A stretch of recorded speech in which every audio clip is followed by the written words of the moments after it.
Dalam Islam diajarkan kita bagaimana cara memotong kuku yang baik. Para ulama memberikan praktikal atau tutorial singkat kepada kita, dan kita ambil salah satu di antara contoh yang disampaikan oleh para ulama terkait dengan perintah ataupun sunnah memotong kuku ini.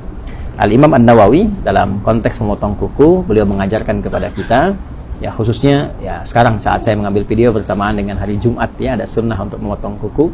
Maka dari 10 jari ini yang tangan, ya yang melekat pada tangan ataupun nanti yang ada di kaki, kita memulai dengan yang telunjuk terlebih dahulu. Ini ya, para ulama mengajarkan kita, para ulama memulai dengan telunjuk di sini, ya. Caranya kita mengambil yang telunjuk terlebih dahulu. Yang memotong mungkin punya cara yang tersendiri, dimulai dengan telunjuk, kita rapihkan berkesesuaian sehingga tidak terlalu dalam juga. Ya, bisa kita ambil sedikit misalnya. Ya, bismillahirrahmanirrahim. Kita ucapkan bismillah, ya, untuk bisa menjadikan bagian kegiatan sebagai ibadah, ya. Nah, ini seperti ini teman-teman sekalian, ya.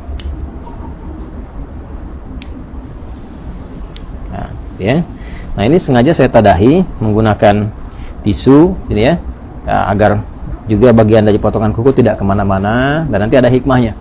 Ada hikmahnya, ya. Saya jelaskan dulu secara keseluruhan, nanti hikmahnya di akhir saya tutupkan.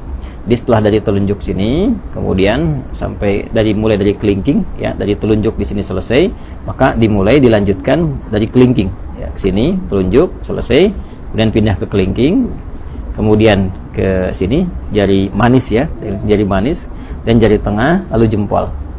Ya, mulai dari sini telunjuk, berpindah memulai dari kelingking, dari telunjuk ke kelingking, kedua kelingking, dan jari manis, jari tengah, kemudian jempol. Jelas, ya? Lalu berpindah kemudian ke sini bagian kirinya, dimulai dari kelingking, kemudian jari manis, jari tengah, telunjuk ke jempol. Jadi urutannya di sini telunjuk, kelingking, jari manis, jari tengah, jempol, kemudian pindah kelingking, jari manis, jari tengah, telunjuk, kemudian jempol. Demikian di kaki. Ya, kalau sudah selesai ini, kemudian tadi kita tadahi, ya.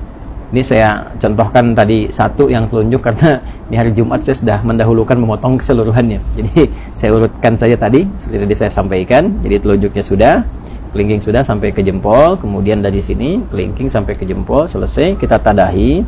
Ini maksudnya supaya mudah untuk dikumpulkan. Ini tinggal dilipat, ya, seperti ini misalnya, dan dilipat. Nah, ada lagi asar itu jejak yang bisa kita dapati dari contoh-contoh ulama yang bersambung pada sikap-sikap mulia, ya, biasanya nanti sampai ke sahabat atau sampai juga kepada Nabi Shallallahu Alaihi Wasallam.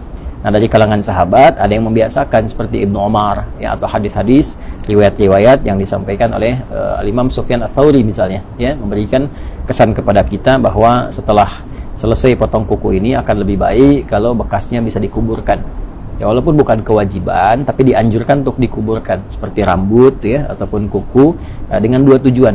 Tujuan yang pertama adalah menghormati di bagian dari tubuh kita yang telah Allah ciptakan sehingga bisa menjaga kemuliaannya. Ini kan bagian dari tubuh, kan, jaga kemuliaannya, jadi nggak dilempar sembarangan. Walaupun mungkin kita bisa dilipat seperti ini, dibuang ke tempat yang layak, gitu kan. Nah, itu sebetulnya tidak ada masalah juga, tapi akan lebih mulia kalau bisa dikuburkan, lebih bagus. Yang pertama takrim, untuk memuliakan pada bagian tubuh yang telah Allah ciptakan.